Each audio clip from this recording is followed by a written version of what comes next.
2 Samuel chapter 14, and I want to read one verse, verse 30. Verse 30. 2 Samuel chapter 14, verse 30. Here beginneth the reading of God's holy word.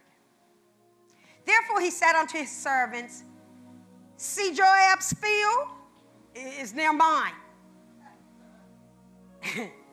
And he had barley there. That's a sermon right there. When you set the field afire, make sure it's got something there. Ow! I felt that. All right. Go and set it on fire. And Absalom's servants set the field on fire. The word of the Lord for the people of God. You can take your seat. So we are on the year theme, Kingdom Defenders. Kingdom Defenders. On the series Kingdom Design, the life and legacy of David. And the sermon topic today is beauty is skin deep. Beauty is skin deep. Oh boy. We live in a time when people are literally obsessed with beauty. How they look to you. They will invest in their outward appearance. A nip here, a tuck there, add this body part, increase this body part, decrease this body part, remove this portion of the body. The world today is very shallow when it comes to character. As you view social media, there are those who must make themselves out to be another person. They must present to you and me that they are another person. The power of social media is that it makes the powerless seem powerful. The weak seem strong. The shy seem charismatic. Now let us admit that it's okay to be beautiful. No problem. Hello. Don't go away from her. Said Pastor was preaching the theology of ugliness. No.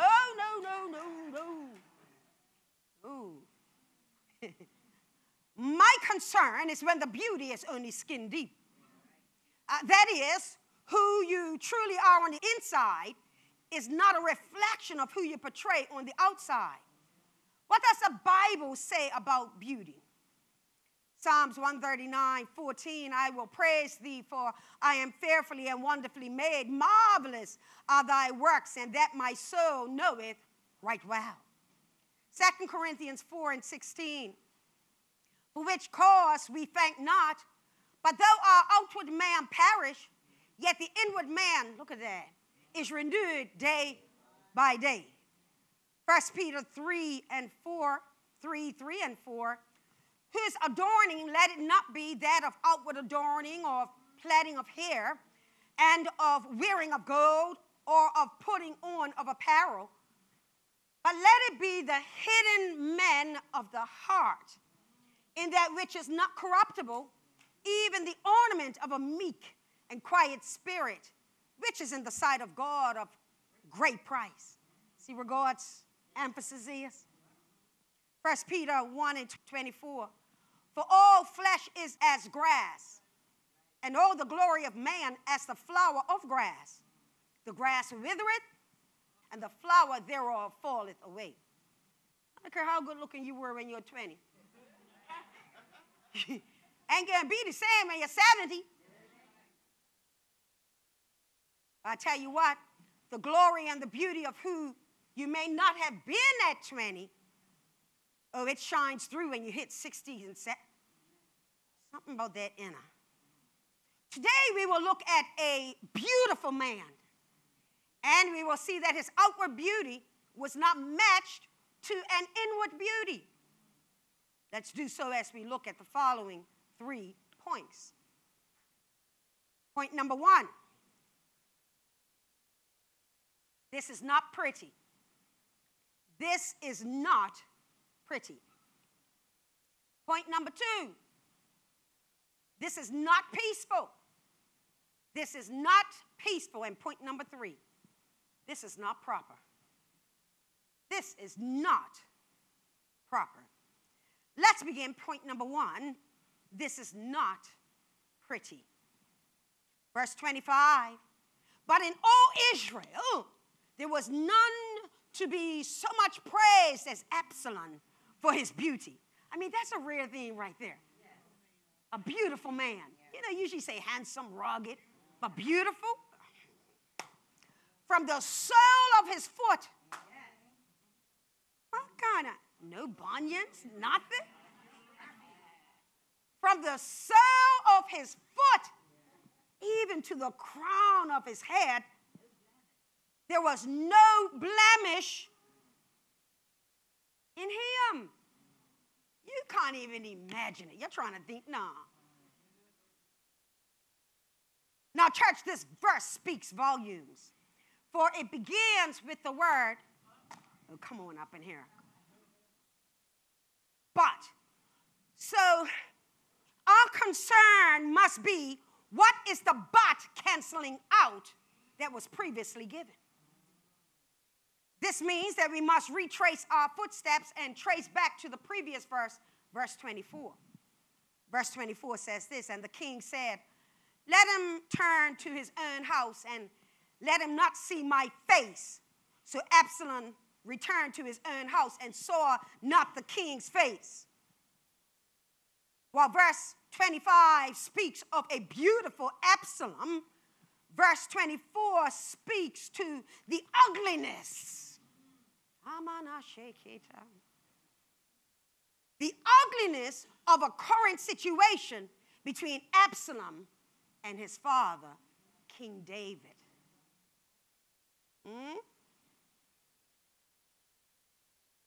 The Bible here is showing us that we are apt, watch this, to forget ugly situations, painful situations, disappointing situations by covering them over with something beautiful.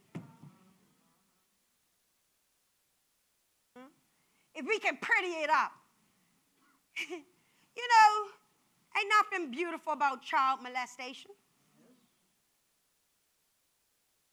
One person on Facebook trying to tell me, am I going to go visit? You saw the conversation? I told her, whatever church she attends, go tell them visit. She didn't come back. Oh, I'm not a church girl. I said, the church you attend, when you and your party attend that church, don't play with me. Because we just can't cover up ugly situations. Can't. Your family's going to suffer for 10, 20, and 30, and 40, and 50 years because of what he did. And if he received forgiveness, I'll see him in heaven and we'll rejoice. Because by that time, my memory of this earth will be gone and so will yours. But right now, you visit him. You. Oh, okay. Covering up an ugly situation with something beautiful.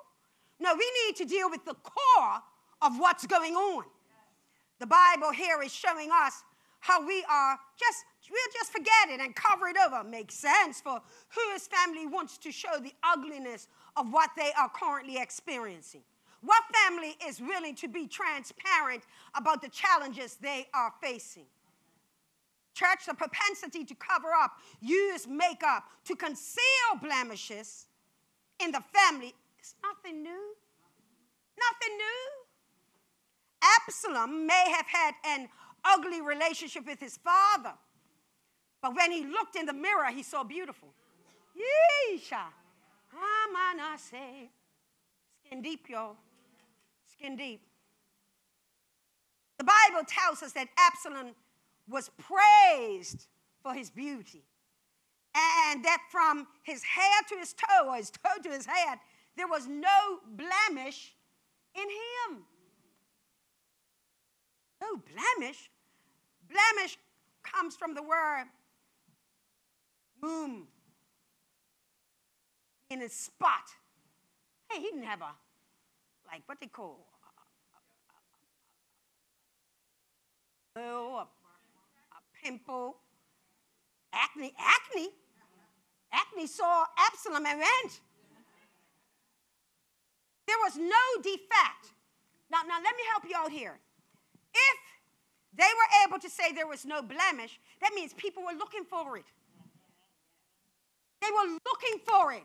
This is incredible. They could not find the blemish. There was no physical, I said physical. There was no physical defect with Absalom. Yet can I stop here and stress that while there is no physical defect, that since beauty is only skin deep, this does not mean that there is not an internal defect. This does not mean that all is well in the heart and mind of Absalom. Yet what people see is a beautiful man. You see a beautiful man. You ain't living with him. Yeah. 26. Watch this. Talking about the Bible. Stay with the Bible. And when he pulled his hair, for it was at every year's end that he pulled it, because the hair was heavy on him, therefore he pulled it. He weighed the hair of his head at 200 shekels after a king's weight. So listen to this. His hair was naturally flowing and thick. He needed no add-ons.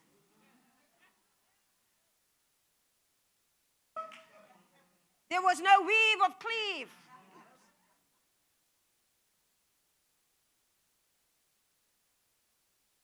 His hair was so healthy, insomuch that when it was pulled or when it was weighed, let's look at the word pulled. Comes from the Hebrew word galak. Shave off, be bold. Every year he could shave his whole head, and it would just grow back. I wish you would. I remember I cut my hair. I woke up, I didn't know who I was looking at. Took me 2 years to know who I was. And it's taken what? Maybe 4 years for it to get back to this length. 4 years. Woke up and said, oh my God, what have I done?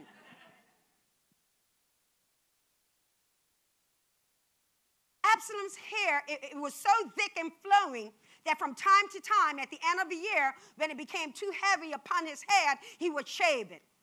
And when they had weighed the hair that was shaven off, it would be anywhere from 3 to 4 pounds in weight. I said 3 to 4 pounds. Do me a favor, when you go home, if you got a scale in your house, take your shoe, put it on the scale, see how much that weighs. His hair was heavier than that. That's all right.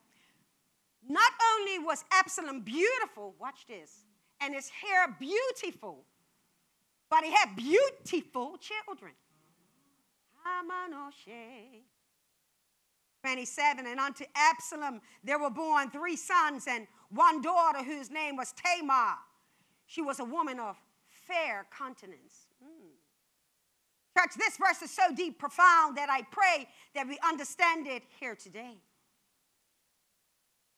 That as beautiful as Absalom was, he was yet tormented by an ugly situation. The situation of his sister, Tamar. See, when you don't let go of your past, you will name your future your past.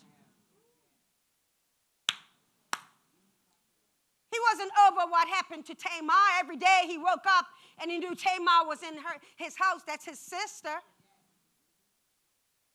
The sadness that was upon her, and he carried that so that when he gave issue to a female child, a daughter, he named his daughter after her. And when you don't let the past go, no matter how much God gives you a brand new future, you keep naming the future after what you've experienced. Gotta let things go, church. Don't name your child Tamar.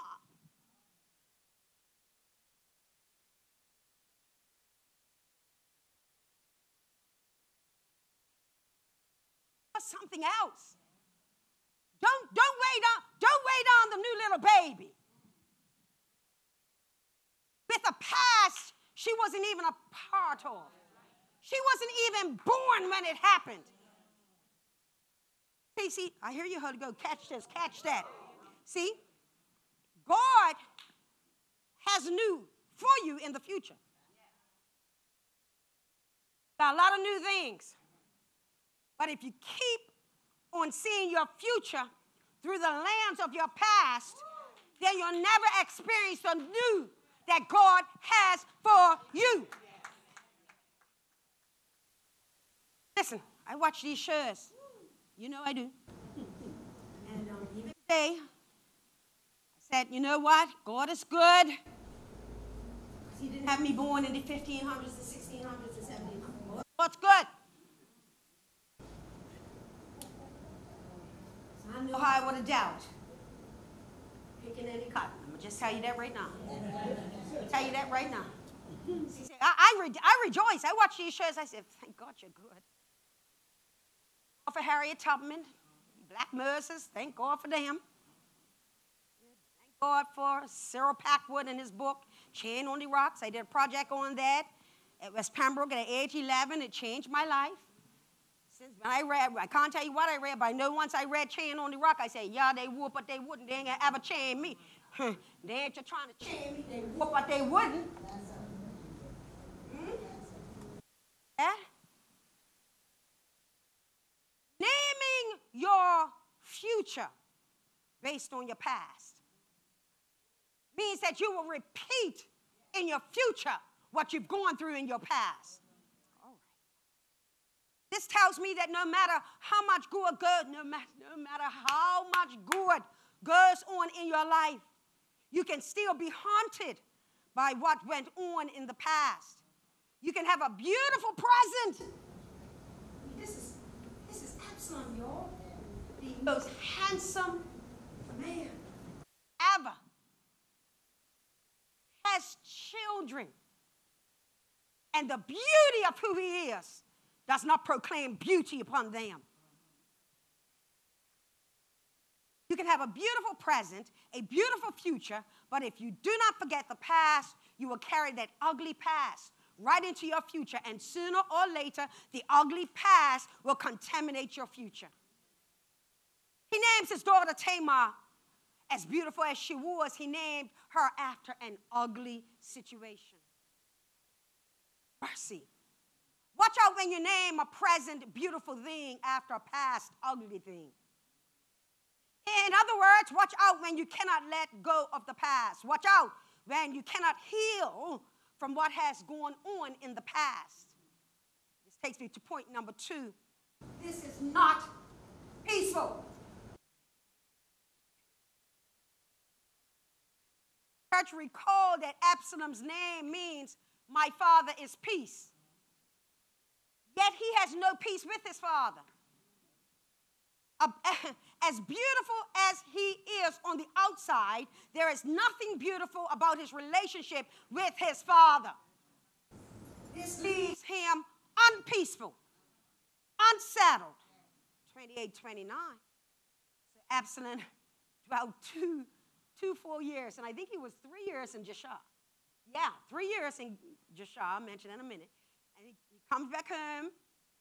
He dwelt 2 full years in Jerusalem and saw not the king's face. Children that want to avoid the parents' face. Parents that want to avoid the children's face. Therefore, Absalom sent for Joab to have sent him to the king. But he would not come to him. And when he sent again the second time, he would not come. 2 years have passed, at least. For I'm pretty sure that King David has not even seen the grandchildren. We forget all that. Ain't seen the grandchildren that he has had by Absalom. Absalom stands for Joab, the main man. You know Joab. After all, it was Joab who had fetched him out of Jeshurun.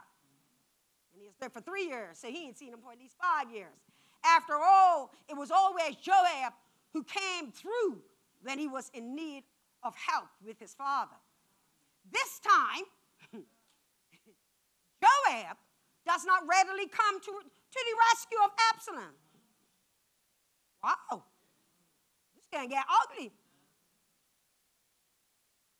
Beautiful man, he's going to get ugly. Beautiful people in ugly situations. Whenever you cannot get the attention of someone for your cause, there is one sure way of getting them to pay attention. Money. Hit the pockets. Oh, yeah, hey, what was the song? Gospel song that they use. So long, bye-bye. So long, bye-bye. They came into church and used our song. Goodbye to your pain and your sorrow. This was PLP's song. You'll remember, right? So long, bye-bye. We were saying to the OBA, bye-bye, bye-bye, bye-bye. See, we were all happy. Some of you looked at that tax situation. I ain't heard no so long, bye-bye. Because when you mess with people's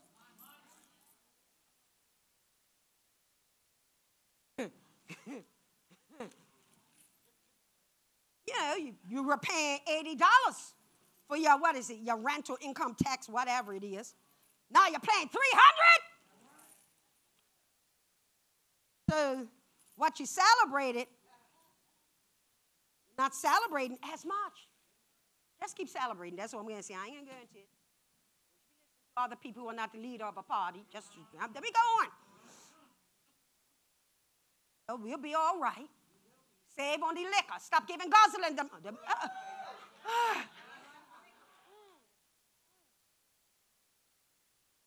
Stop going down Lightbourne. Yee. Stop going to Linda's. The liquor section. Save yourself. Ow! See me back on.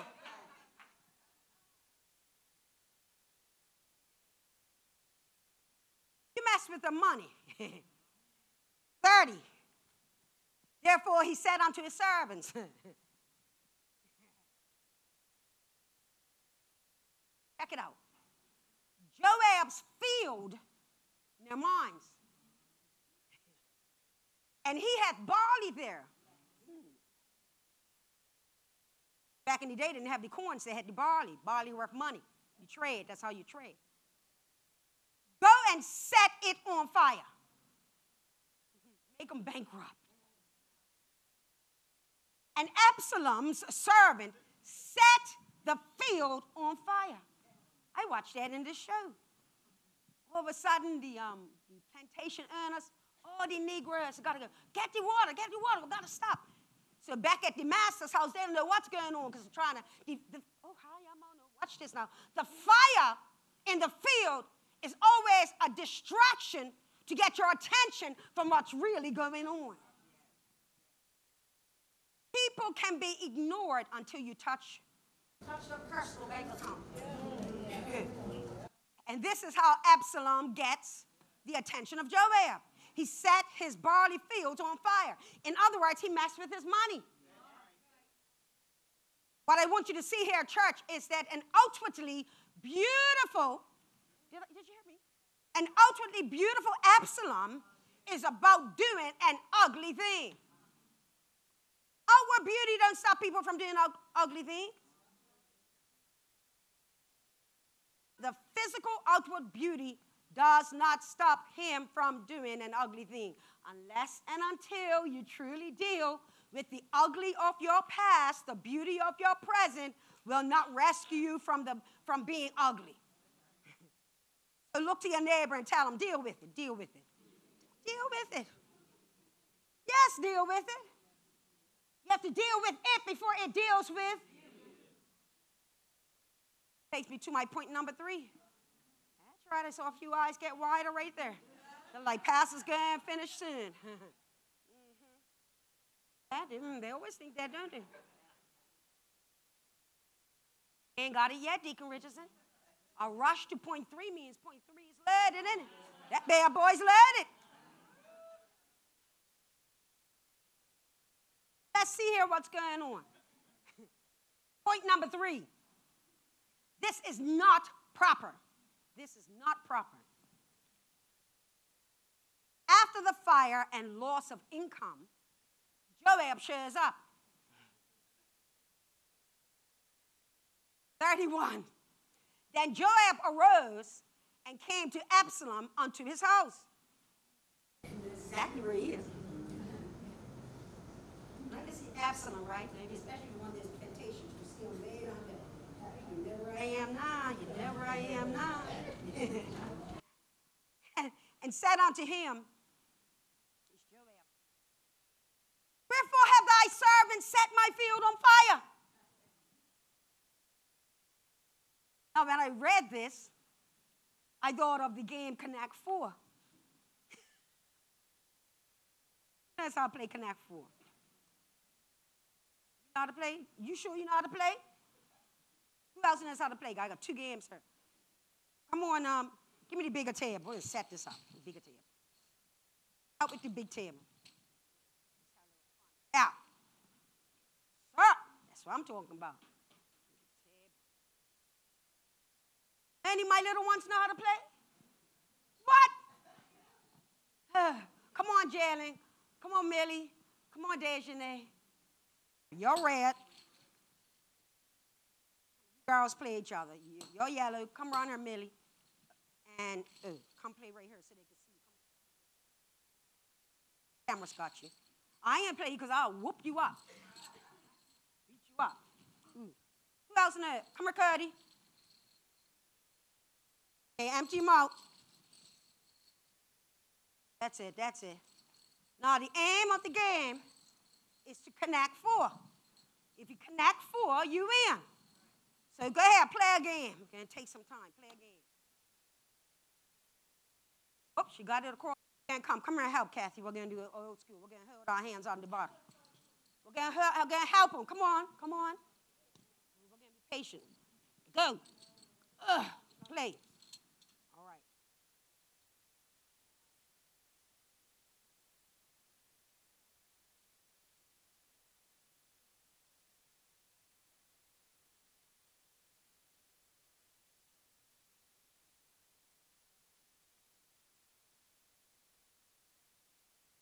Act 4. Oh, what kind of move? Cody just won on this side. He connected 4. Well, I tell you, let's see what's happening with these girls. Anybody won yet? Oh, got skills, got skills.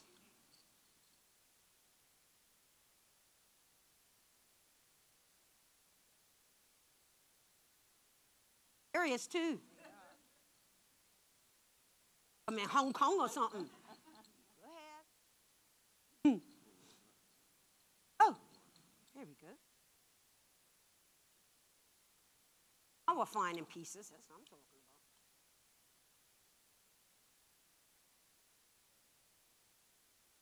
about. Let me see.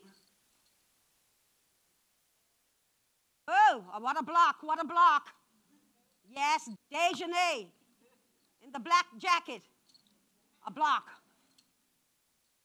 Comes Millie, wondering what her next move will be, in the white jacket. Oh, but blocked by masterfully blocked. Coming up on the scale, on the ranking. Oh, another block. Where are we going? Okay, we're getting there.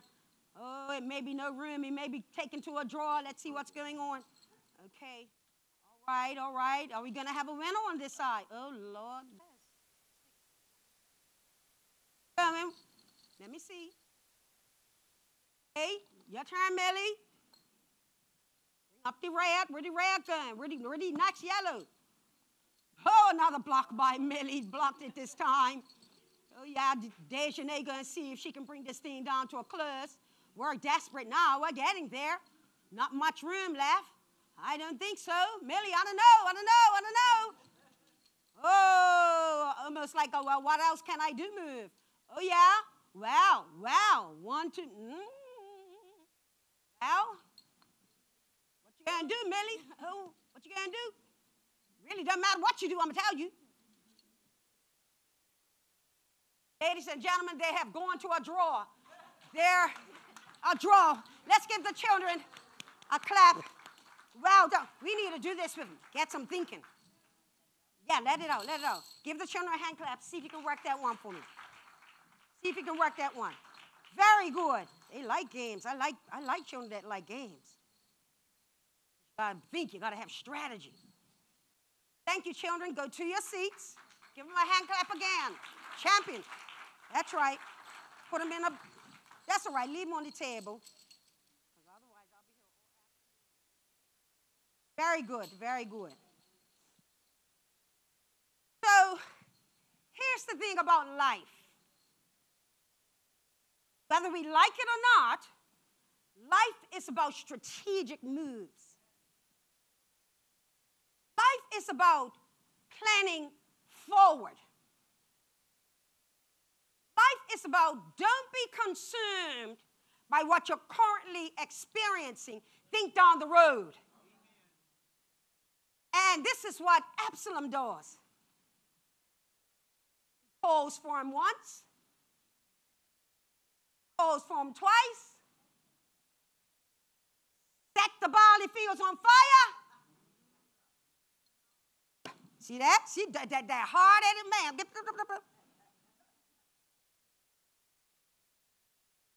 And he shows up. He connected the 4 moments to make sure that Joab would show up.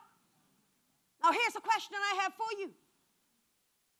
Who are you making connections with? Who is showing up in your life based on the moves that you make? What type of future will this yield to? See, all I'm going to do is watch. I'm going to watch the barley fields. Whether they're set on fire and you have no money, no income. And the question is, will you come running to God? Lessons, y'all, lessons. So listen, Absalom sends for him once, twice, sets the field on fire. Guess who shows up? Joab. No matter how beautiful you may be, the enemy will cause you to play games with the lives of other people. Playing games with the lives of other people. 32. And Absalom answered Joab, Behold, I sent unto thee, saying, Come hither, that I may send thee to the king to say, Wherefore am I come from Geshur? It had been good for me to have been still there. Now therefore let me see the king's face. And if there be any iniquity in me, let him kill me. Wow. There's a beautiful part here.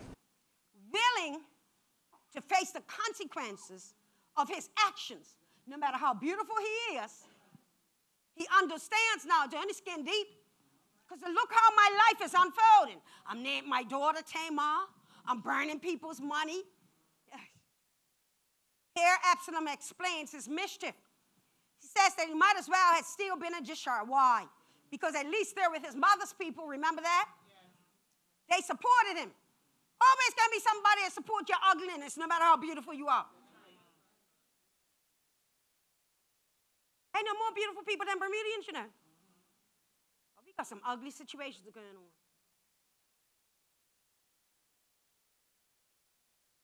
Ugly.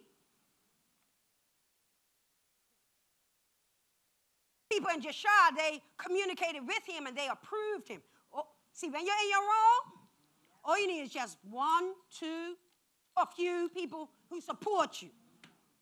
Then you feel legitimized in your wrong. B, a constant separation from his own father speaks the very opposite to Absalom. It speaks that the king, hear me, the king, his father was not at peace with him. His own father did not approve of him. Absalom, though his name speaks to peace, will not walk in peace until he makes peace with his father. I encourage that.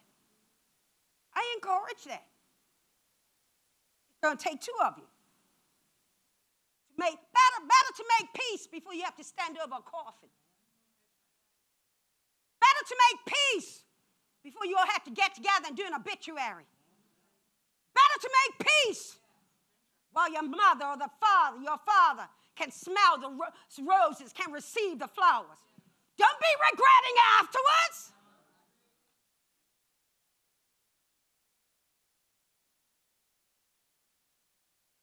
Many families today are in turmoil because a child refuses to make peace with a parent, or a parent refuses to make peace with their child. Let me show you something else in the latter part of this verse. Verse 32, the latter part. Now, therefore, let me see the king's face. And if there be any iniquity in me, let him kill me.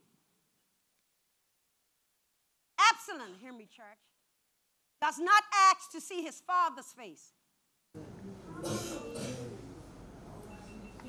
I like this gospel. I like it. He asks to see the king's face. What is this saying? This is telling us that Absalom is willing to face the consequences for his actions. He's throwing himself at the mercy of the king, not his father. Because, father or mother, all right, it's right, let's do it again, let's try again, it's going to be all right. But the king deals with facts. Different relationship. He does not want to appeal to his father and get away with it. See, all this time, father been letting him get away with things. Yeah, just have him. Bring him back from Geshur. Let him go to Jerusalem. I just won't see him. Getting away.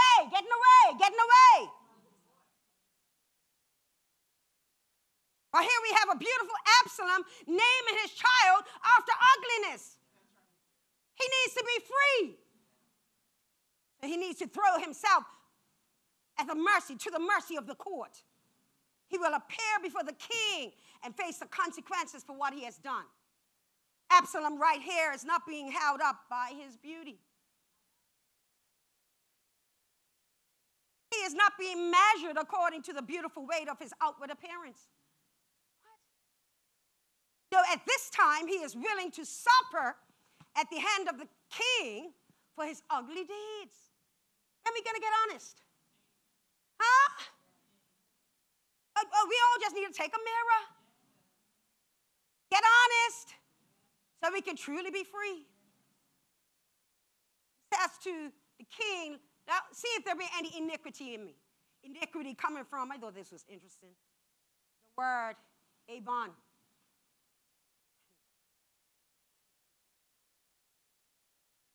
Avon. Meaning perversity, depravity, guilty, or punishment of iniquity. Beauty, Avon, ding, ding. The Avon lady, beauty is only skin deep. But I'm telling you, they convince everybody. You just try what I've got, and you'll be beautiful in the morning. Just got to keep up with it, that's all. When you run out of substance, come back to me, and you'll be beautiful again. Let's be very careful, because some people are hooked into prophetic conferences that way. Hooked into this person and that person. Just show up, and we'll see you in all your beauty. No, I want to know, who are you at home?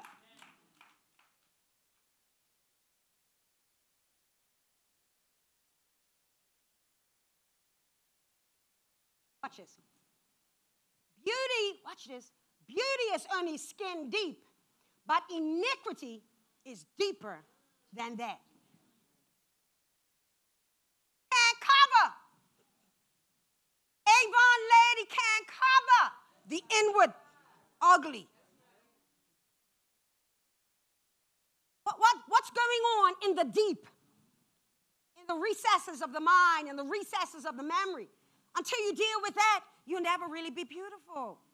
That's why people, the most beautiful you are, is when you worship God in spirit and in truth. Because there's an inward beauty that exudes. So it's never about an outward beauty, because that could be a put on. But the inward beauty, forgiveness from his father. 33. So Joab came to the king and told him, and when he had called for Absalom, he came to the king and bowed himself on his face to the ground before the king, and the king kissed Absalom. Let me say this. And if I'm wrong, I really want somebody to stand up and tell me. I give you permission. Every real parent, mother or father, no issue receiving their Absalom and kissing them.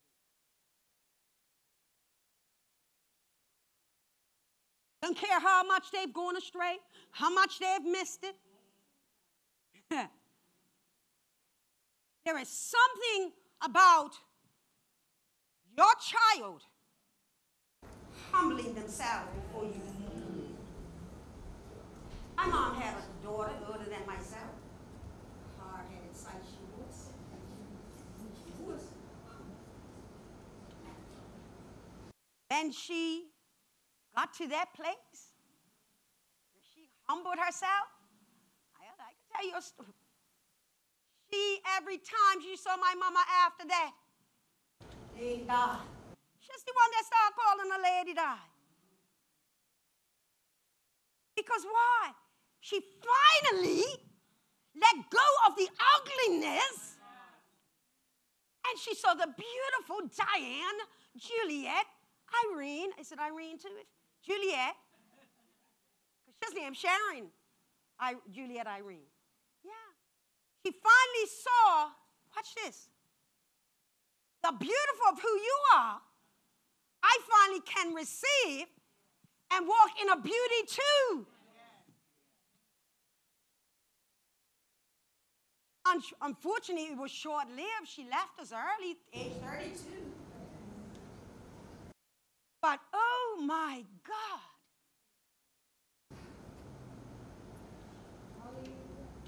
See, I was going to say one thing. That's it ain't going to mean that you ain't perfect. Why do you think we're perfect? I've seen a knife go at my mama.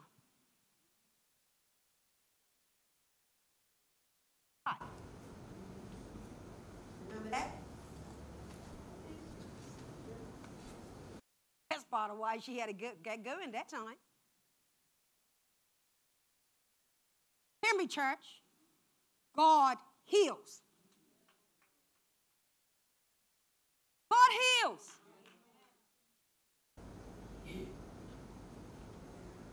That's like my mama likes a clean house. Sharon wanted a clean house. She was meticulous. Just like my mama went and visited, take care of her mama. Sharon was working with the seniors, and she called them her children. So when you finally let go, you can walk into the excellence of who God had you to be.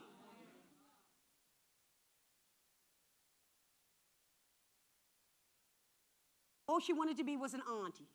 She met Alshay, and she held Kamaria at a few months, and then she was born. But her lesson to me, I've got to finally let go in order to embrace my beautiful mother.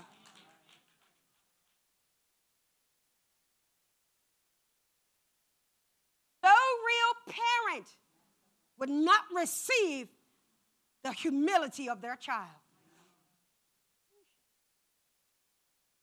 Oh? 33 again. So Joab came to the king and told him, and when he had called for Absalom, he came to the king. He bowed himself on his face to the ground before the king, and the king kissed him. Kissed Absalom.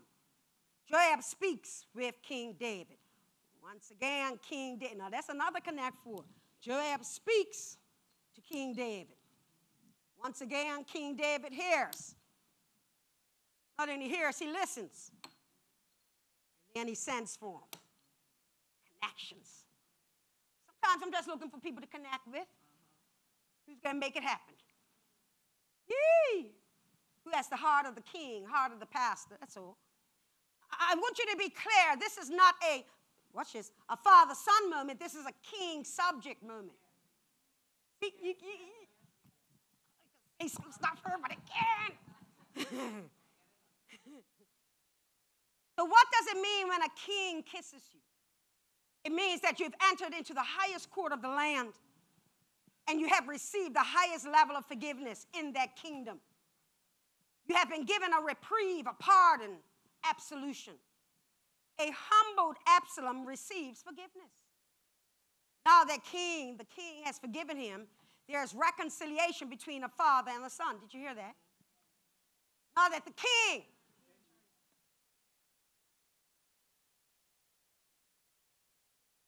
I have 3 daughters. At home, my mama. Better believe they better still not forget them, pastor.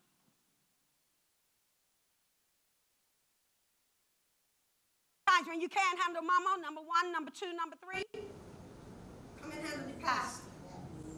Just like I've got a word for anybody else, I've got a word from you. You all know it. You know it. I've got 3 beautiful ones. Adam, stand up, my 3. Stand up, right where you are. Mercy! I didn't pay attention to the beauty, not when they were young. I knew beauty is in the skin deep. I knew that. But now that the king has forgiven him, there's reconciliation between the father and the son. When forgiveness occurs, there is a new space for a healing of a relationship.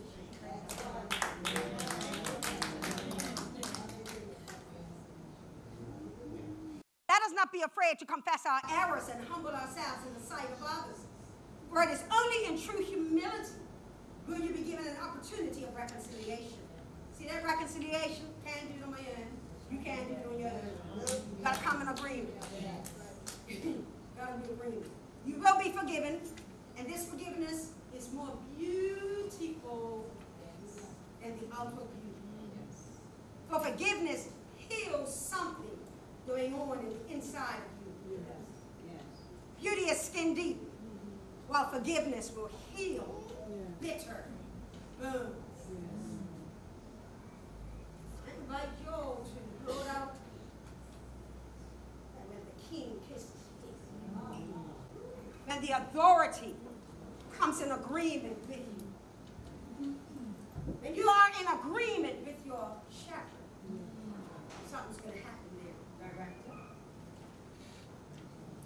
So let's walk in forgiveness and be the beneficiaries of inner healing indeed. Hear me, church. I'll say it again. Bermuda has some of the most beautiful women. We do. Yeah. I don't know why. I was seeing that on the Bermuda Channel. I don't know if you knew it. I look up to the Bermuda Channel. They had us all up dockyard. And I said, this island is beautiful. They didn't have a girl out on us, but when I saw us, I said, well, got some beautiful women. Here's my concern. Beauty is only skin deep.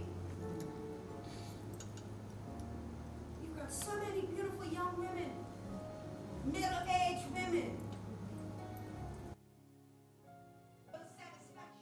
Oh, they're not at peace with their maker. They're not walking in the confidence of who God has called them to be.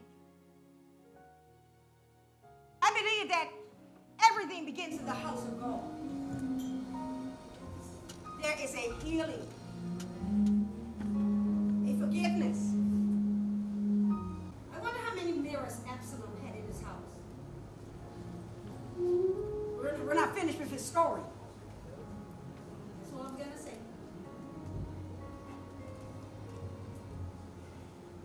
Oh, making sure he was on point. Space. Not one language. More important than anything outward is what's going on in the inside.